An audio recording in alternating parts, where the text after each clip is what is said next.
இந்த போராட்டத்திற்கு வருகை தந்திருக்கின்ற, அதுவும் பெருந்திரளாக வருகை தந்திருக்கின்ற பொதுமக்களுக்கு முதலில் எங்கள் நன்றியை தெரிவித்துக் கொள்கிறோம். ஏன்னு கேட்டீங்கன்னா, இது எல்லாரும் நினைக்கலாம் இது வழக்கறிஞர்களுக்கான போராட்டம், வக்கீல்களுக்கான போராட்டம் அப்படின்னு எல்லாம் நினைப்பாங்க. அது இல்லை. இது முழுக்க முழுக்க பொதுமக்களுக்கான போராட்டம். அதை முதல்ல மக்கள் தெரிஞ்சுக்கிட்டோம். அதனால நாங்க முதல்ல இங்க வந்திருக்கிற பொதுமக்களுக்கு எங்களுடைய சங்கத்தின் சார்பாக மிகப்பெரிய நன்றியை தெரிவித்துக் கொண்டு, இந்த கோரிக்கைகளுக்கு தொடர்ச்சியாக போராட 5 ஆண்டு காலமாக தொடர்ச்சியாக போராடி கொண்டிருக்கின்ற எங்களுடைய வழக்கறிஞர் சங்கத்தை சார்ந்த பொறுப்பாளர்களுக்கும், இந்த சங்கத்தின் தலைவர் அண்ணன் ஜெயசீலன் அவர்களுக்கும் மற்றும் பொறுப்பாளர்களுக்கும், இங்கே வருகை தந்திருக்கின்ற நமது தம்பி தமிழரசன் அவர்களுக்கும், நம்முடைய வழக்கறிஞர் தோழர்களுக்கும், குறிப்பாக பெண்களுக்கும் எங்களுடைய முதலில் எங்கள் வணக்கத்தை தெரிவித்துக் கொள்வதில் பெரும் மகிழ்ச்சி அடைகிறோம். முதல்ல இங்க மாதவரத்திற்கு ஒரு நீதிமன்றம் வந்தது. 2019 ஒரு நீதிமன்றம் இந்த மாதவரத்துக்கு வந்தது. அந்த நீதிமன்றத்தோட வரலாறு இந்த மாதவரம் தாலுகாவில் இருக்கிற மக்கள் முதல்ல தெரிஞ்சுக்கணும். மாதவரத்துக்கு நீதிமன்றம் எப்படி வந்தது அப்படின்னு இந்த வரலாறு நீங்க கொஞ்சம், ஏன்னா இங்க வேற பொதுமக்கள்லாம் ஒரு 6 ஆண்டுகளுக்கு முன்னாடி எங்க போனாங்கன்னா வழக்குக்காக திருவொற்றியூருக்கு போனாங்க. திருவொற்றியூரில் இருக்கிற நீதிமன்றத்துக்கு, கீழமை நீதிமன்றம்னா திருவத்தூருக்கு போனோம். அதை விட மேலமை நீதிமன்றம்னா பொன்னேரிக்கு போனோம். அதை விட மேல் நீதிமன்றம்னா திருவள்ளூருக்கு போனோம். அதை விட பெரிய நீதிமன்றம்னா உயர் நீதிமன்றம் போனோம். அப்படி இங்க இருக்கிற பொதுமக்கள் எல்லாம் திருவொற்றியூருக்கு செல்ல வேண்டிய காலம் இருந்தது. ஆனால் அந்த காலம் 2019 மாண்புமிகு முன்னாள் முதலமைச்சர் எடப்பாடி பழனிசாமி அவர்கள் அரசு அன்றைக்கு ஒரு உத்தரவு போட்டது. அந்த உத்தரவு தமிழ்நாட்டிலே ஒவ்வொரு தாலுகாவிற்கும் ஒவ்வொரு நீதிமன்றம் மக்களுக்கு இருக்க வேண்டும். அப்படி இருந்தால்தான் அந்த தாலுகாவில் இருக்கின்ற மக்களுக்கு உடனடியாக அவர்கள் அந்த நீதிமன்றத்துக்கு போய் சேர வேண்டும், வழக்குகள் விரைவாக முடிக்கப்பட வேண்டும், அவர்களுக்கு விரைவாக நியாயம் கிடைக்க வேண்டும் என்ற காரணத்திற்காக அன்று தாலுகா வாரியாக நீதிமன்றத்தை ஒதுக்கியது ஐயா எடப்பாடி பழனிசாமி அவர்கள் அரசு. அதற்கு நாம் முதலில் நன்றி சொல்லிக் கொள்ள வேண்டும். அந்த நீதிமன்றம் ஒதுக்கும் போது 2019 ஒவ்வொரு தாலுகாவிற்கும் யார் யாருக்கு வேண்டுமோ அவர்கள் அந்த நீதிமன்றத்தை தாலுகாவில் நீதிமன்றத்தை வாங்கி அமைத்துக் கொள்ளலாம் என்று சட்டம் இயற்றப்பட்டது. அப்படி இயற்றப்பட்டதில் முதலாக அந்த தாலுகா நீதிமன்றம் 20-25 நீதிமன்றங்கள் ஒதுக்கப்பட்டது. ஆனால் அப்போது திறக்கப்பட்டது 2 நீதிமன்றங்கள் மட்டும்தான். ஒன்று முதலமைச்சர் எடப்பாடி பழனிசாமி இருக்கின்ற அவருடைய தாலுகாவிலே ஒரு நீதிமன்றம், இரண்டாவதாக திறக்கப்பட்ட ஒரு நீதிமன்றம் நீங்கள் அனைவரும் பொதுமக்கள் தெரிந்து கொள்ள வேண்டும் என்பதற்காக இதை சொல்லுகிறோம். இரண்டாவதாக ஒரு நீதிமன்றம் மாதவரத்தில் தான் திறக்கப்பட்டது என்பதை உங்களுக்கு இந்த நேரத்தில் நாங்கள் இந்த வரலாற்றை ஏன் சொல்லுகிறோம் என்றால், அந்த நீதிமன்றம் இங்கே வர முடியாமல் மிகவும் சிரமமான சூழ்நிலையில் அன்று காலம் நகர்ந்து கொண்டிருந்தது. அந்த சமயத்தில் எப்படியாவது இந்த மாதவரத்திற்கு, இந்த மாதவரம் மக்களுக்கு இங்கே ஒரு நீதிமன்றத்தை கொண்டு வந்து அவர்களுக்கு கொடுத்தால், இங்கே நீதிமன்றத்திற்கு வருவதற்கு அது குற்ற வழக்காக இருந்தாலும் சரி, அது உரிமையியல் சிவில் வழக்காக இருந்தாலும் சரி, அது பெண்களுக்கான நீதி கிடைக்க வேண்டிய வழக்காக இருந்தாலும் சரி, எந்த வழக்காக இருந்தாலும் அருகிலே நீதிமன்றத்திற்கு வருவதற்கு அவர்களுக்கு சுலபமாக இருக்கும் என்ற காரணத்திற்காக அன்று அங்கே இருந்து அந்த நீதிமன்றத்தை இங்கே கொண்டு வர போராடியது அன்று அண்ணன் ஜெயசீலன் அவர்களும் நானும் சேர்ந்து 2 பேரும் முடிவெடுத்து. அன்னைக்கு யாரும் இல்லை, இன்னைக்கு எல்லாம் நம்ம வழக்கறிஞர்கள் இன்னைக்கு நிறைய பேர் வந்துட்டாங்க. அன்னைக்கு நாங்க 2 பேரும் அதை முயற்சி பண்ணி அந்த நீதிமன்றத்தை எப்படியாவது இங்க கொண்டு வரணும்னு சொல்லி நாங்க இந்த நீதிமன்றத்திற்கான வருவதற்கான முன்னெடுப்பை செய்து, அதற்கு இங்கே உள்ளூரில் இருக்கின்ற நம்முடைய அரசியல் சார்ந்தவர்கள், பொது வாழ்க்கையில் இருப்பவர்கள், இவர்களை எல்லாம் சந்தித்து உதவி கேட்டு கிட்டத்தட்ட 10 லட்சத்திலிருந்து 12 லட்சம் ரூபாய் செலவு செய்தோம். ஏன் என்று சொன்னால், அன்று இடத்தை அரசு கொடுக்கிறது, நீதிமன்றத்தை கொடுக்கிறது. ஆனால் அந்த இடத்திற்கான உள்ளே இருக்கின்ற அந்த பொருட்களை எல்லாம் ஒரு நீதிமன்றத்திற்கு சொந்தமான கட்டிடம் வந்தால்தான் அதற்கான பொருட்களை எல்லாம் அவர்கள் கொடுப்பார்கள். ஆனால் ஒரு வாடகைக்கு நீதிமன்றம் போனால் அந்த வாடகை நீதிமன்றத்திற்கு அனைத்து வசதிகளும் அந்த வழக்கறிஞர்கள் தான் ஏற்படுத்திக் கொள்ள வேண்டும் என்ற நிலை அன்னைக்கு இல்ல, இன்னைக்கும் அப்படிதான் இருக்குது. அதனால அன்னைக்கு நாங்க எல்லாரையும் போய் சந்திச்சு இது மாதிரி நமக்கு நீதிமன்றம் மாதவரத்துக்கு வந்திருக்குது, எல்லாரும் உதவி பண்ணணும்னு சொன்ன உடனே எல்லாரும் அவங்களுக்கு முடிஞ்ச அளவில் நமக்கு உதவி பண்ணாங்க. அந்த உதவியை பெற்று அன்னைக்கு 12 லட்சம் ரூபாய் கிட்டத்தட்ட செலவு செய்து நீதிமன்றத்திற்கு அனைத்து வசதிகளும் ஏற்பாடு செய்தது நம்முடைய வழக்கறிஞர்கள் அனைவரும் ஒன்று சேர்ந்து செய்த உருவாக்கியதுதான் இந்த மாதவரம் நீதிமன்றம். இந்த மாதவரத்து நீதிமன்றத்திற்கு கிடைத்த மிகப்பெரிய ஒரு அற்புதமான ஒரு வாய்ப்பு என்னவென்று கேட்டால், எந்த ஒரு கீழமை நீதிமன்றத்தையும் உயர் நீதிமன்ற தலைமை நீதிபதி போய் திறந்ததாக வரலாறே இல்லை. இதை மக்கள் நல்லா தெரிஞ்சுக்கணும், நம்ம வழக்கறிஞர்கள் இந்த வரலாறை தெரிஞ்சுக்கணும். எந்த ஒரு கீழமை நீதிமன்றத்தையும் உயர் நீதிமன்ற தலைமை நீதிபதி போய் திறந்து வச்சதில் அவங்க மாவட்ட நீதிமன்றத்தை திறப்பாங்க, சார்பு நீதிமன்றங்களை திறப்பாங்க. ஆனா கீழமை நீதிமன்றத்தை போய் திறந்ததா இல்லை. ஆனால் நம்முடைய நீதிமன்றம் அன்னைக்கு வருவதை நம்முடைய பார் கவுன்சில்ல சேர்மனா இருக்கிற நம்ம அமுல்ராஜ் அவர்களுக்கு நாங்கள் சொன்னபோது அவர் முதலில் இடம் தேர்வு செய்யப்பட்டு விட்டது, அங்கே நீதிமன்றம் அமைக்கப்பட்டு விட்டது என்று சொன்னவுடன் அமல்ராஜ் அவர்கள் நாம் ரிஜிஸ்ட்ராரை சந்தித்து தலைமை நீதிபதியை வரவழைப்பதற்கு நாம் ஏற்பாடு செய்யலாம் என்று சொல்லி அன்று ஏற்பாடு செய்து முதலாக கீழமை நீதிமன்றத்தை திறந்து வைக்க வருகை தந்தது தலைமை நீதிபதி அன்றைக்கு இருந்த அம்மா அவர்கள்தான். நம்முடைய மாதவரம் நீதிமன்றத்தை தஹில் ரமானி அவர்கள் மிக சிறப்பாக திறந்து வைத்தார் என்பதை இன்றைய பொதுமக்கள் தெரிந்து கொள்ள வேண்டும், நம்முடைய வழக்கறிஞர்களும் தெரிந்து கொள்ள வேண்டும் என்பதற்காக இந்த செய்தியை உங்களுக்கு நான் சொல்லுகிறேன். அது ஒரு மிகப்பெரிய நம்முடைய மாதவரம் நீதிமன்றத்திற்கு கிடைத்த அருமையான ஒரு வாய்ப்பு. அதுபோல அன்றிலிருந்து அந்த கட்டிடம் நாங்கள் கேட்டவுடன் எங்களுக்கு தருகிறேன் என்று முன் வந்து கொடுத்தவர் நமது அண்ணன் தர்மலிங்கம் அவர்கள் தான். முன்னால் இந்த மாதவரம் நகரத்தின் சேர்மனாக இருந்த அண்ணன் தர்மலிங்கம் அவர்கள் எங்கு போய் இடம் கேட்டும் கிடைக்காததால் நான் தருகிறேன் என்று முன் வந்து அந்த இடத்தை கொடுத்தார். அவருக்கும் நாங்கள் இந்த மாதவரம் பகுதியிலே இந்த கூட்டம் நடக்கும் போது அவருக்கும் நாங்கள் இந்த நேரத்தில் நன்றியை தெரிவித்துக் கொள்ள கடமைப்பட்டிருக்கிறோம். அதிலிருந்து இன்று வரை இந்த நீதிமன்றம் வாடகை கட்டிடத்திலே இயங்கி வருகிறது. ஆனால் இந்த கட்டிடம் நமக்கு போதுமான வசதி இல்லை. இந்த கட்டிடம் இன்று இந்த நீதிமன்றத்திலே குற்ற வழக்குகள் சுமார் 1500 வழக்குகள் உள்ளது. அதேபோல் உரிமையல் நீதிமன்றம் வழக்குகள் சுமார் 1500 வழக்குகள் இருக்கிறது. கிட்டத்தட்ட 3000 வழக்குகள் இந்த நீதிமன்றத்தில் இருக்கிறது.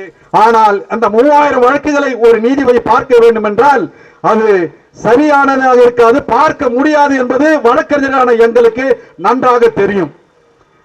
அதனால் அந்த நீதிமன்றத்தை நாம் பிரிக்க வேண்டும். குற்றவியல் நீதிமன்றம் தனியாக வர வேண்டும், உரிமையல் நீதிமன்றம் தனியாக வர வேண்டும் என்று நாங்கள் மனு செய்து இன்று அதற்காக குற்றவியல் நீதிமன்றமும் உரிமையல் நீதிமன்றமும் தனித்தனியாக இயங்கலாம் என்று இன்று அரசு ஒரு உத்தரவு பிறப்பித்து உரிமையல் நீதிமன்றத்திற்கு அனுமதி கிடைத்துவிட்டது. கிடைத்து என்ன பலன்? எந்த பலனும் இப்பொழுது இல்லை. இருக்கின்ற இடத்திலே குற்ற வழக்கு கூட நடக்க முடியாத சூழ்நிலை உள்ளது. இப்படி இருக்கும்போது உரிமையல் நீதிமன்றத்திற்கு அங்கே இடமில்லை. இதனால் நாங்கள் தொடர்ச்சியாக 6 ஆண்டு காலம் இந்த அரசுக்கு நாங்கள் அரசு அதிகாரிகளுக்கும் பல்வேறு துறை அதிகாரிகளுக்கும் அனைவருக்கும் நாங்கள் சொந்தமாக மாதவரம் நீதிமன்றத்திற்கு இடம் வேண்டும், அந்த இடத்திலே சொந்தமாக கட்டிட வேண்டும் என்று நாங்கள் தொடர்ச்சியாக மனு கொடுத்து நீதிபதிகளை சந்தித்திருக்கிறோம். அரசு அதிகாரிகளான மாவட்ட கலெக்டரை சந்தித்திருக்கிறோம், ஆர்டிஓ டிஆர்ஓ சந்தித்திருக்கிறோம், தாசில்தார் அவர்களை சந்தித்திருக்கிறோம், வருவாய்த்துறை அதிகாரிகளை சந்தித்திருக்கிறோம், சட்டத்துறை அமைச்சர்களை சந்தித்திருக்கிறோம். இப்படி சட்டம் சார்ந்த அனைவரையும் நாங்கள் சந்தித்திருக்கிறோம். ஆனால் இதுவரை எங்களுக்கு இடம் கிடைத்ததற்கான எந்தவித அறிகுறியுமே இல்லை. இதை நான் ஏன் சொல்ல வரேன்னா, இங்க பல ஆயிரம் ஏக்கர் பின்னாடி இருக்குது, மாதவரம் பால் பண்ணை இருக்குது இல்லையா? எல்லாரும் என்ன பல பேர் கேட்கறான், இன்னாங்க எங்க எங்கேயோ போய் இடம் கேட்டு கிடக்குறீங்க, பல ஆயிரம் ஏக்கர் பால் பண்ணல சும்மா தானே கிடக்குது. அதையே நீங்க கேட்க மாட்டீங்க, எங்களை பார்த்து கேட்க பொதுமக்கள் கேட்கறாங்க, ஏன் இதை கேட்க மாட்டீங்கன்னு. நாங்க கேட்காமையா இருக்கிறோம். அந்த பால் பண்ணையில போய் சுத்தி சுத்தி இடத்த பார்த்து அந்த இடத்துல எங்கெங்க எவ்வளவு இடம் இருக்குதுன்னு பார்த்து எந்த இடத்துல 5 ஏக்கர் இருக்குது, எந்த இடத்துல 8 ஏக்கர் இருக்குது, எந்த இடத்துல 3.5 ஏக்கர் இருக்குது, எந்த இடத்துல 25 ஏக்கர் இருக்குது, இது எல்லாம் நாங்க எடுத்துட்டோம். எல்லாம் இருக்குது. ஏன் தனியார் கூட ஆக்கிரமிச்சு வச்சிருக்கிறோம். அந்த பால் பண்ணையில 1.5 ஏக்கர் பால் பண்ணை நம்ம காவல் நிலையத்துக்கு எதிர்க்க 1.5 ஏக்கர் ஒரு தனியார் ஆக்கிரமிச்சு வச்சிருக்கிறான். இப்படி எல்லாம் அந்த நாட்டில் நடந்து இருக்குது. ஆனா நீதிமன்றத்துக்கு நாங்க இடம் கேட்டு அந்த இடத்தை பார்வையிட நீதியரசர், எங்க உயர் நீதிமன்ற நீதியரசர் வந்தாரு, மாவட்ட கலெக்டர் வந்தாங்க, மாவட்ட நீதிபதி வந்தாங்க, இப்படி அரசு அதிகாரிகள் எல்லாரும் வந்து பார்த்தாங்க. பார்த்துட்டு அதுக்கான இடத்தையும் எங்க ஐயா வேல்முருகன் அவர்கள் தேர்வு செஞ்சு இந்த இடம் நல்ல இடம், இதுல ஒரு 5 ஏக்கர் கொடுங்க அப்படின்னு அவங்களுக்கு வந்து ஒரு ஆணையிட்டு இந்த அதிகாரிகள், இந்த பால்வளத்துறை அதிகாரிகளான அது மேனேஜிங் டைரக்டர், அதனோட சேர்மன், ஏன்னா 2 பேர் இருக்கிறாங்க. அதுல மேனேஜிங் டைரக்டர் ஒரு டிபார்ட்மெண்ட்டுக்கும் அந்த சேர்மன் ஒருத்தர் ஒரு நிர்வாகமோ 2 நிர்வாகமும் அங்க இயங்குது. அவங்க 2 பேரையும் எங்க உயர் நீதிமன்ற நீதியரசர் அவங்கள அழைச்சு உயர் நீதிமன்றத்தில் பேசுறாரு. இப்படி நான் வந்து பார்வையிட்டேன், பல ஏக்கர் நிலம் இந்த பால் பண்ணையில இருக்குது, எங்களுக்கு ஒரு 5 ஏக்கர் கொடுங்க, முடியலன்னா பரவாயில்ல 4 ஏக்கர் கொடுங்க, அப்படியே பரவாயில்ல ஒரு 3.5 ஏக்கர் இடமாவது கொடுங்க அப்படின்னு கேட்டார். ஆனா அந்த அதிகாரிகள் அந்த இடத்தை தருவதற்கு எங்களுக்கு பல ப்ராஜெக்ட் இருக்குது இந்த இடத்துல, அந்த ப்ராஜெக்ட் எல்லாம் நாங்க ஏற்கனவே தேர்ந்தெடுத்துட்டோம், அதனால 1 ஏக்கர் இடம் கூட நாங்க தர முடியாது தீர்மானம் உயர் நீதிமன்ற நீதிபதி கிட்ட வந்து அவருடைய சேம்பர்ல வந்து சொல்லிட்டு போறாங்க. நாங்க கேட்கிறோம் இந்த பால் பண்ண நிர்வாகத்தை, ஏண்டா இத்தனை 100 ஏக்கர் எடுத்து வச்சுக்கிறா மெட்ரோ டிபார்ட்மெண்ட், அதை எவனை கேட்டா கொடுத்தீங்க? இந்த பால் பண்ண இடம் எதுக்காக ஒதுக்கப்பட்டது தெரியுமா?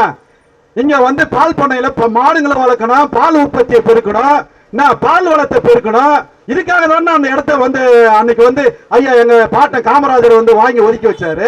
அதனாலதான் இந்த ஊர்ல இருக்கிற இடத்தையெல்லாம் எங்க பாட்டியார் இடம் எல்லாமே வந்து பல ஏக்கர் இடம் வந்து எங்க சொந்த பாட்டி பாட்டனோட இடம். அந்த இடமெல்லாம் தனியார் நிலம். அது எல்லாம் ஏன் கொடுத்தாங்கன்னா அன்னைக்கு இங்க பால் வளத்தை பெருக்கணும், இங்க வந்து மாடு வளங்கள் பெருக்கணும், மக்களுக்கு வந்து தமிழ்நாட்டு மக்களுக்கு பால் கிடைக்கணும் அப்படின்றதுக்காக பொதுமக்கள் அன்னைக்கு அந்த இடத்த வந்து ஐயா காமராஜர் கேட்ட உடனே ஒதுக்கி கொடுத்தாங்க.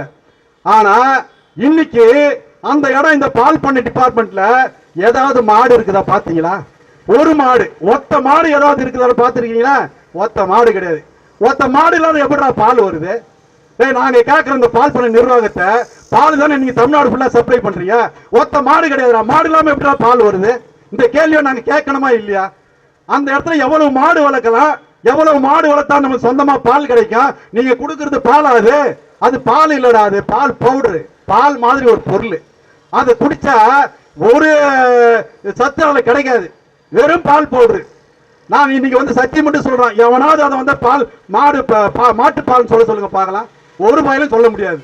சரி, அதுக்கு வேணா விட்டுருங்க, அது வேற தனி சப்ஜெக்ட். ஆனா இந்த இடத்த எங்களுக்கு தரமாட்டுன்னு சொன்ன இந்த பால் பண்ண நிர்வாகம் பல 100 ஏக்கர் மெட்ரோ கேட்டவன் எடுத்து கொடுத்துட்டிய, அது எப்படிடா கொடுத்த?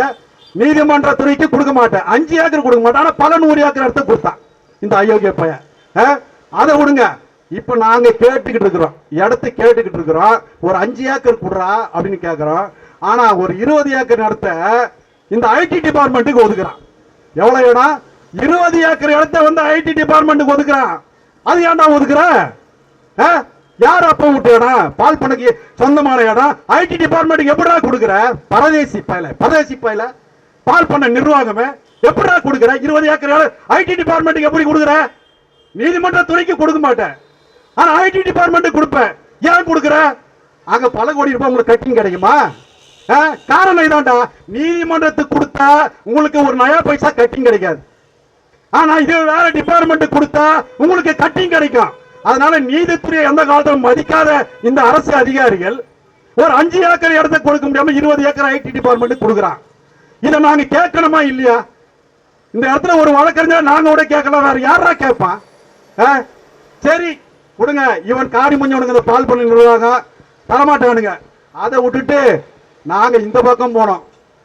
இந்த செங்குன்றம் ரோடுக்கு போய் மஞ்சமாக்கம் தாண்டி அங்க ஒரு மயிலை பார்த்தசாரதி கோவிலுக்கு சொந்தமான இந்த பக்கம் ஒரு 5 ஏக்கர், இந்த பக்கம் ஒரு 5 ஏக்கர், ரோடுக்கு வலதுபுறம் ஒரு 5 ஏக்கர், இடது பக்கம் ஒரு 5 ஏக்கர், மொத்தம் 10 ஏக்கர் அந்த கோயிலுக்கு சொந்தமான இடம் இருக்குது. சரி, நாங்க போய் பார்த்து இந்த இடம் ஒரு 5 ஏக்கர் நல்ல இடம், இந்த இடத்தாவது எங்களுக்கு நீதிமன்றத்துக்கு ஒதுக்கி கொடுங்க அப்படின்னு நாங்க கேட்டு எங்க நீதிபதிகள் எல்லாம் வர வச்சோம். மாவட்ட நீதிபதிகள் வந்தாங்க, அரசு அதிகாரிகள் வந்தாங்க. வந்து இந்த இடம் எங்களுக்கு நாங்க கொண்டு போய் காட்டினா பரவாயில்ல, 5 ஏக்கர் இடம் நல்ல பெரிய இடம் தான் அப்படின்னு அவங்க பார்த்துட்டு போனாங்க. ஆனா நாங்க நீதிமன்றத்துக்காக பார்த்துட்டு போனதுக்கு அப்புறம் ஒரே மாசத்துல அந்த 5 ஏக்கர் நிலத்தை இந்த வடநாட்டுக்கார பயலுக்கு 99 வருஷத்துக்கு அக்ரிமெண்ட் போடுறான். பரதேசி யாரா அவன் போட்டுவன்? டேய், எந்த பரதேசியா போட்டான் 99 வருஷத்துக்கு? அரசாங்கத்துறைக்கு இடம் இல்ல. நாங்க கேட்கிறோம்டா, அரசாங்கத்துறைக்கு நீதித்துறைக்கு இடம் இல்லடா. இங்க வழக்கறிஞர்கள் எல்லாம் கஷ்டப்படுறாங்கல்ல, பொதுமக்கள் கஷ்டப்படுறான். எங்க நீதிமன்றத்தை வந்து பாருங்க, எங்க நீதிமன்றத்தில் நடக்கிற இடத்த பாருங்க. அந்த நீதிமன்றத்தில் பெண்கள் வந்தா கழிவறைக்கு போறதுக்கு அங்க வசதி இருக்குதான்னு பாருங்க. பொதுமக்கள் வந்தா அங்க உட்கார்றதுக்கு இடம் இருக்குதான்னு பாருங்க. உட்கார்றதுக்கு கூட இடம் என்ன பரவாயில்லடா, ஒருங்கடா நிக்கிறதுக்கு கூட இடம் இல்ல. அங்க எவ்வளவு பேர் வராங்க தெரியுமா? குற்ற வழக்குக்கும் அங்கே வருகிறார்கள், உரிமையல் வழக்குக்கும் அங்கே வருகிறார்கள். ஆனால் குற்ற வழக்கிற்கு வருகிறவர்களுக்கும் உரிமையல் வழக்கிற்கு வருவதற்கு 2 பேருக்கு வித்தியாசம் இருக்குது, நிறைய வித்தியாசம் இருக்குது. ஏன்னா இந்த குற்றவியலுக்கு வரவங்க அவங்க ஒரு மாதிரி இருப்பாங்க, உரிமையல் வழக்கு வரவங்க அவங்க ஒரு மாதிரி இருப்பாங்க. அங்க 2 பேரும் வந்து ஒன்றானிக்கு சொல்ல எங்களுக்கே சங்கடமா இருக்குதுன்னா அவங்களுக்கு எவ்வளவு சங்கடமா இருக்கு கொஞ்சம் யோசனை பண்ணி பாருங்க. பெண்கள் ஜீவனாம்சம் வழக்குக்கு வராங்க. பெண்கள் ஜீவனாம்சம் கேட்டு கணவரிடம், கைவிடப்பட்ட கணவர்களிடம் இருந்து ஜீவனாம்சம் கேட்டு வராங்க. அந்த இள வயசு பெண்கள் தான் அங்க வரவங்கள நிறைய பேர், ஏன்னா அந்த வழக்கு வரவங்களும் அப்படிதான் இருப்பாங்க. ஆனா அவங்களும் இந்த வழக்கோட வரவங்களை கூட சேர்ந்து நிக்க வைக்கிறது அவங்க ரொம்ப கூச்சப்பட்டு நிக்கிறாங்க. எங்களுக்கு அங்க உட்கார்ந்து பாக்குறதுக்கு எங்களுக்கு ரொம்ப மன சங்கடமா இருக்குது. அப்ப அவங்க நிக்கிறவங்களுக்கு எப்படி இருக்கும், எவ்வளவு கஷ்டமா இருக்கும்? இத வந்து இந்த அரசாங்கங்கள் தெரிஞ்சு கொள்ளணுமா இல்லையா? ஏன்னா ஒரு நீதிமன்ற இடம் இருக்குது, நீதிமன்றம் இயங்குது, அதுக்கான வர போறவங்களுக்கு இடம் இல்ல, பொதுவான ஒரு கழிப்பிட வசதி கூட இல்ல. பொதுவான ஒரு கழிப்பிட பொதுமக்களுக்கு வருகின்றவர்கள் அவங்க எங்க போறாங்கன்னு எங்களுக்கே இது வரையும் தெரியல. காலையில இருந்து மாலை வரையும் நீதிமன்றம் நடக்குது. வரவங்களுக்கு சில பேர் எங்க இருந்து கேட்டு போயிடுறாங்க. இப்ப நானே ஒரு இடத்துக்கு போனோம்னா கொஞ்சம் அப்படியே ரெஸ்ட் ரூம் போனோம்னா யாராவது கேட்கறதே போனோம் கூச்சமா இருக்கு, சரி நம்மளே கண்டுபிடிச்சிட்டு போயிடலாம் இருக்கும். அப்படி வர பெண்கள் வந்து யாருக்கிட்ட போய் கேட்பாங்க? ஆண்களுக்கே கூச்சம் வரும்னா பெண்கள் எங்க போய் கேட்பாங்க? அப்ப அதுக்கு ஒரு இடம் இருந்தா தானே அவங்க வந்து யாரையும் கேட்காம கொள்ளாம போவாங்க. அதுக்கான இடமே இல்லை. அப்ப அந்த நீதிமன்றத்துக்கு வர நிலைமை என்ன? நாங்க இன்னைக்கு போராடுறதுக்கு காரணம் என்ன? எங்களுக்காக போராடுறோம், எங்களுக்கு இடம் ஓட்டியா போராடுறோம், எங்களுக்கு இடம் உள்ள இருக்குது, நாங்க நாற்காலி போய் எங்களுக்கு இருக்குது, நாங்க நாற்காலியில உட்காந்துப்போம், இல்ல எங்களுக்கு குழு வசதி ஒண்ணா ஒரு 2 ஏசி போட்டு உட்காந்துப்போம், எங்களுக்கு தேவையான வசதி நாங்க பண்ணிப்போம். ஆனா பொதுமக்களுக்கு எங்க போவோம்? பொதுமக்கள் எங்க போவான்? அதனால இதுக்காக நாங்க போராடுறோம்னா இந்த வருகின்ற பொதுமக்களுக்காக தான் போறோம். எங்க நீதிபதி சொல்லார், உயர் நீதிமன்ற நீதிபதி, டேய் நீங்க வந்து கோர்ட் உங்களுக்காக வந்து கேக்குறீங்களா?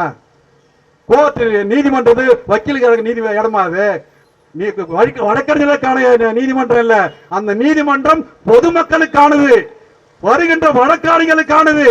அந்த வழக்காடிகளுக்கு அங்கே வசதி செய்து தரப்பட வேண்டும் என்றதுதான் இந்த நீதிபதிகள் வழக்கறிஞர்களோட கோரிக்கை. இந்த கோரிக்கை நிறைவேற்ற வேண்டியது இந்த அரசாங்கத்துடைய கடமை. இப்படி அந்த இடம் இல்லாதனால இன்னைக்கு அந்த நீதிமன்றம் ரொம்ப கஷ்டமான நிலைமையில இருக்குது. அதே சமயத்துல இன்னைக்கு 2 நீதிமன்றம் இன்னைக்கு பிரிஞ்சு வந்துருச்சு. குற்றவியல் நீதிமன்றம் தனியா வந்துருச்சு, உரிமையல் நீதிமன்றத்துக்கு தனியா வந்துருச்சு. ஆனா இயங்க முடியாம இன்னைக்கு நிலுவையில் நிக்குது. குற்ற வழக்கு சரியா நடக்கல, உரிமையல் வழக்கு சரியா நடத்த முடியல. இப்படி 2 கட்ட நிலைமையில இன்னைக்கு நீதிமன்றத்தை நடத்தி இருக்கிறோம்.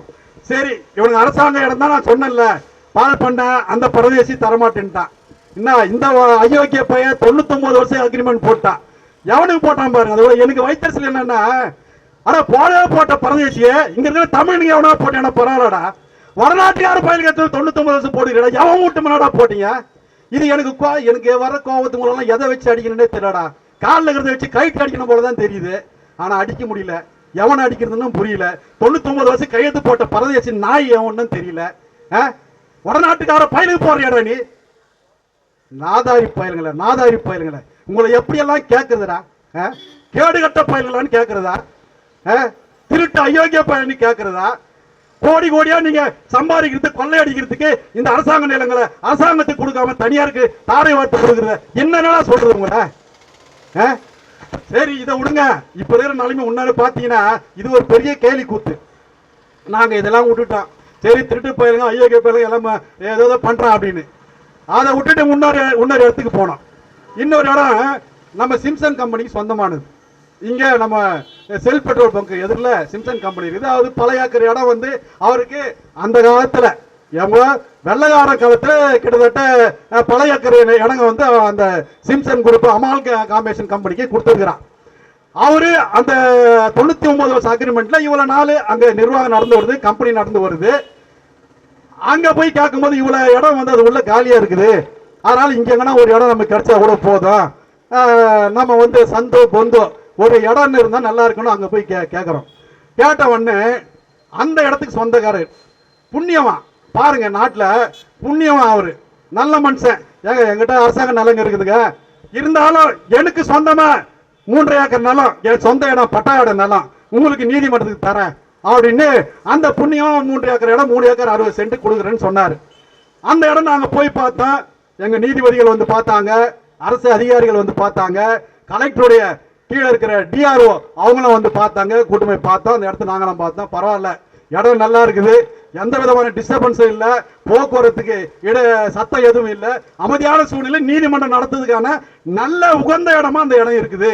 அதனால அந்த இடம் நல்ல இடம் ஐயா நீங்க கொடுங்க அப்படின்னு அவரு உங்களுக்கு நாங்க தாராளமா தரோம் அப்படின்னு சொல்லிட்டு இந்த பக்கம் விஆர்டி நகருக்கு ஒரு வழியை வச்சு அங்க ஒரு பெரிய கேட்டோட போட்டார். நீங்க என்னைக்கு வந்தாலும் எடுத்துங்க, நீதிமன்றத்துக்கு என் இடம் தயார், இந்த பாருங்க கேட்டு, நீங்க இந்த காம்பவுண்ட் ஓட்டானு கேட்டை ஓபன் பண்ணல, நீங்க நீதிமன்றம் உள்ள போயிடலான்ட்டார்.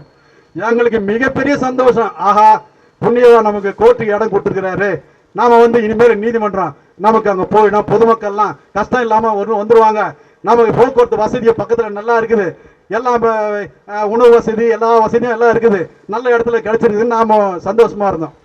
ஆனா அந்த இடத்த அவர் கொடுக்குறேன்னு சொல்லி பாருங்க நாடு எப்படி இருக்குதுன்னு பாருங்க. ஒரு புண்ணியமா கொடுக்குறாங்க இடத்த, 3 ஏக்கர் இடத்த பட்டா இடம். இன்னைக்கு அந்த இடத்தோட விலை எவ்வளவு தெரியுமா? எப்படி பார்த்தாலும் குறைஞ்சபட்சம் 60 கோடி ரூபாய் 65 கோடி ரூபாய் போகும். குறைஞ்சபட்சம் மாதவத்தில் இன்னைக்கு ஒரு ஏக்கர் 30 கோடி ரூபாய்க்கு விலை போகுது. ஆனா ஒரு 3 ஏக்கர் இடம் நான் சொல்றது குறைஞ்ச விலை வந்து 60 கோடி ரூபாய்க்கு மேல போகும். அந்த இடத்த ஒரு புண்ணியமா கொடுக்கிறாரு. அந்த இடத்தை வாங்கி கொடுப்பதற்கு இந்த அரசாங்கத்துக்கு எங்கடா வலிக்குதுன்னு கேக்குறேன் நான். இந்த அதிகாரிகளுக்கு, இந்த மாவட்ட ஆட்சியர் இருக்கிறாங்க இல்லையா, இந்த மாவட்ட ஆட்சியருக்கு கீழே இந்த டிஆர்ஓன்னு ஒரு அம்மா இருக்குது. அந்த அம்மா தான் பார்த்துட்டு போய் மாவட்ட கலெக்டருக்கு இந்த தகவலை சொல்லணும். அம்மா நீங்க நீதிமன்றத்துக்கு போய் இடம் பார்த்தா 3 ஏக்கர் இடம் வந்து அந்த தனியார் கொடுக்குறேன்னு சொல்லிக்கிறாரு, அந்த இடத்த வந்து நம்ம கொடுக்கலாமா வேணாமன்னு அந்த அம்மா மாவட்ட ஆட்சியருக்கு போய் சொல்லணும்.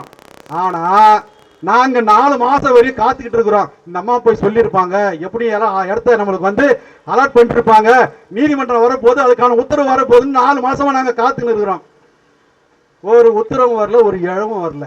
என்னடா பாவீங்க, ஒரு உத்தரவு வரல, ஒரு இழவும் வரல, என்னதானா பண்றானுங்க இவனுங்க அப்படின்னு சொல்லிட்டு சரி கலெக்டர் போய் நேரில் போய் பார்க்கலாம் அப்படின்னு கலெக்டர் போய் பார்க்கலான்னு போனா, அம்மா 4 மாசம் ஆச்சுமா எல்லாம் வந்து இடத்த பார்த்து இது வரைக்கும் எந்த தகவலும் வரலம்மா அப்படின்னு கேட்டா. அப்படியா, யாரு வந்து பார்த்தது? எவங்க வந்து பார்த்தாங்க? இதுவரையும் எனக்கு எந்த தகவலும் வரலையே. அரசு அதிகாரி எப்படி இருக்கிறாங்க பார்த்துங்க. நாங்க கேட்கிறோம்னா இவ்வளவு கோவப்பட்டு கேட்கறோம், ஏன் கேட்க மாட்டோம்? நாங்க இவ்வளவு கஷ்டப்பட்டு ஒவ்வொரு இடமா போய் அங்கங்க கெஞ்சி போராடி அவங்க கேட்டு கெஞ்சி கூத்தாடின்னு இருக்கிறோம். 4 மாசமா ஒரு டிஆர்ஓ, இந்த டிஆர்ஓ பொம்பளை, அந்த மாவட்ட ஆட்சியர் அந்த பொம்பளை தான், அவங்களுக்கு சொல்லணுமா இல்லையா? அப்புறம் என்ன அதிகாரி இது புடுங்குற அதிகாரி இந்த டிஆர்ஓ 4 மாசமா என்ன புடுங்குது இது? இந்த செயலை கூட ஒரு செய்யாத ஒரு டிஆர்ஓ எதுக்கு இருக்கிற நீ? நாங்க போயிட்டு அந்த மாவட்ட ஆட்சியர்கிட்ட கேட்கறதுக்கு இந்த பொம்பளை சொல்லலன்னா பாத்துங்க. அப்புறம் நாங்க போன கூப்பிடுறோம், அந்த டிஆர்ஓ கூப்பிடு அப்படின்றாங்க. டிஆர்ஓ அம்மா வருது, வந்து ஏமா அங்க போய் இடமா பாத்தீங்களாமா? என்ன? ஆமாமா அங்க போய் பார்த்தோமா, ஒரு 3 ஏக்கர் அங்க இடம், ஆனா அந்த இடம் பிரச்சனைமா. என்னமா பிரச்சனை? அந்த இடத்துல என்னமா பிரச்சனை? ஏதாவது ஸ்டே இருக்குதா? நீதிமன்றத்தில் நிலுவையில் ஸ்டே என்ன இருக்குதா? இல்ல அவர் தரமாட்டேன்னாரா? என்ன விஷயம்னு கேட்டா, அந்த கம்பெனிக்காரன் வந்து எங்களுக்கு வந்து வரி செலுத்த வேண்டியது பாக்கி இருக்குது, வரி செலுத்த வேண்டிய பாக்கி இருக்குது. அந்த வரியை வந்து அவர் கட்டினாதான் நம்ம அந்த இடத்த வாங்கி தர முடியும். இது எவ்வளவு பெரிய கேலி கூத்து பாருங்க. அவர் ஏற்கனவே பழைய காலத்தில் அவரு கம்பெனி வச்சிருக்கிறாரு, கம்பெனி நடக்குது, அவர் நடத்திக்கிட்டு இருக்கிறாரு. அந்த பணத்தை வந்து அவங்க அந்த வரியை வந்து எப்படி வேணாலும் வசூல் பண்ணலாம். ஏன்னா அவங்க வந்து ஓட போறது பெரிய நிறுவனம். சிம்சன் குரூப், அமால்கமேஷன் குரூப் பண்றது பெரிய நிறுவனம். அவங்க கிட்ட எப்படி வேணாலும் இவங்க வசூல் பண்ணிக்கலாம். ஆனா அதுக்காக நீதிமன்றத்துக்கு தரது என்று சொன்ன அந்த இடத்தை நாங்க அந்த பணத்தை காட்டாம நாங்க வாங்க மாட்டோம் அப்படின்னா, அப்ப இத்தனை வருஷமா நீ என்ன கொடுங்கன்னு அதை வாங்க நாங்க கேட்கலாமா வேணாவா? எத்தனை வருஷமா அவன் இந்த வரியை கட்டல? எத்தனை வருஷம் நிலுவையில் இருக்குது? இத்தனை வருஷமா நீ வாங்காத என்ன புடுங்கிறதுக்கு நீங்க வந்து டிஆர்ஓ, ஒரு கலெக்டர், ஒரு தாசில்தார் மாதிரி மயிரை கயிற்றுங்கன்னு நான் கேட்கிறேன். இப்ப அவர் கட்டல, நான் கோர்ட்டுக்கு போறேன்னு சொல்றாரு. அப்ப நீதிமன்றத்திற்கு வர வேண்டிய இடம் எப்படி வரும்? இதெல்லாம் நாங்க ஒரு வழக்கறிஞர் வந்து நாங்க இதை கூட கேட்கறேன்னா அப்புறம் யார் பொதுமக்கள் யாராவது இது தெரிஞ்சு போய் கேட்பாங்களா? இதெல்லாம் நாங்க எப்படி கேட்கணும்? நாங்க நேர்ல போய் ஒவ்வொருத்தரையா சந்திக்கிறதால இவ்வளவு செய்தி எங்களுக்கு தெரியுது. ஆனா இதெல்லாம் நாங்க போய் பார்க்கணும்னா இத பத்தி எவனும் கண்டுக்க மாட்டான். ஒரு அரசு அதிகாரியும் கண்டுக்க மாட்டான், எந்த துறையும் கண்டுக்காது, எதையுமே கண்டுக்காது. இப்படி ஒரு சூழ்நிலையில நான் சொல்ற புண்ணியமா இடம் கொடுத்தா இன்னும் கிடைக்காத சூழ்நிலை இன்னைக்கு இருக்குது. அப்ப இந்த காரணத்தை அரசு அதிகாரிகள் இவ்வளவு மத்தனமா இருக்கிறதுக்கு ஏன் இருக்கிறான்னு சொல்லிட்டு நம்ம சட்டத்துறை நிர்வாகம் கேட்கணும், பொதுப்பணித்துறை நிர்வாகம் கேட்கணும். இவங்க எல்லாம் அது கேட்கிற இடத்துல இருக்கிறாங்க. கேளுங்க டேய், கோர்ட் இல்லாம அங்க அவசியம் பண்ணிருக்கிறானா? அங்க போய் பாருங்க, மாதத்துல எவ்வளவு பொதுமக்கள் போராட்டம் நடத்துறாங்க. டேய், எவன்டா அரசு அதிகாரி? டேய், அவங்க நேற்று சூரட்டி ஒட்டி கிட்டத்தட்ட 48 மணி நேரம் ஆகுதுடா. எந்த அரசு அதிகாரி ஆகுது? எவனாவது ஒருத்தன் இங்க வந்து என்னங்க போராட்டம் நடத்துறீங்க, நாங்க வந்து அதுக்கு ஆவணம் செய்ய மாட்டோமா? எவனா ஒருத்தன் வந்து சொல்லுங்கடா. எவனா ஒருத்தன் வாங்க, ஒரு அதிகாரி வாங்க, வருவாய்த்துறையில வாங்க, இல்ல ஆட்சியர் துறையில வாங்க, எவனாவது ஒருத்தன் வாங்க, வந்து எங்களுக்கு வந்து பதில் சொல்லுங்க. இதையெல்லாம் சொல்லாம நீங்க அங்கேயே உட்கார்ந்து புடுங்கிறதுக்கு உங்களுக்கு என்னடா அரசு பதவி? உங்களுக்கு எங்களுக்கு அரசாங்க பதவி? உங்களுக்கு தண்ட சம்பளம்? உங்களுக்கு சம்பளம் எங்கிருந்தா வருது? நாங்க வரி கட்டினா தானே உங்களுக்கு சம்பளம். பொதுமக்கள் வரி கட்டினா தானே உங்களுக்கு சம்பளம். உங்களுக்கு எப்படி சம்பளம் வரும்? அப்ப நீங்க யாரு? பொதுமக்களுக்கான சேவை செய்யறதுக்கான ஒரு சேவகர் தானே நீங்க. அப்ப இதையெல்லாம் செய்யறதுக்கு நீங்க எதுக்குடா உட்கார்ந்து இருக்கிறீங்க? இப்ப நாங்க கேட்கணுமா கேட்க வேணாவா? இதெல்லாம் நாங்க மனசுல நினைச்சுன்னு இருக்கோம். ஆனா இதெல்லாம் உங்களை கேட்கணுமா கேட்க வேணாவா என்ற கேள்வியோட தான் நாங்க இங்க நின்று இந்த ஒரு பெரிய போராட்டத்தை நடத்திக்கிட்டு இருக்கிறோம்.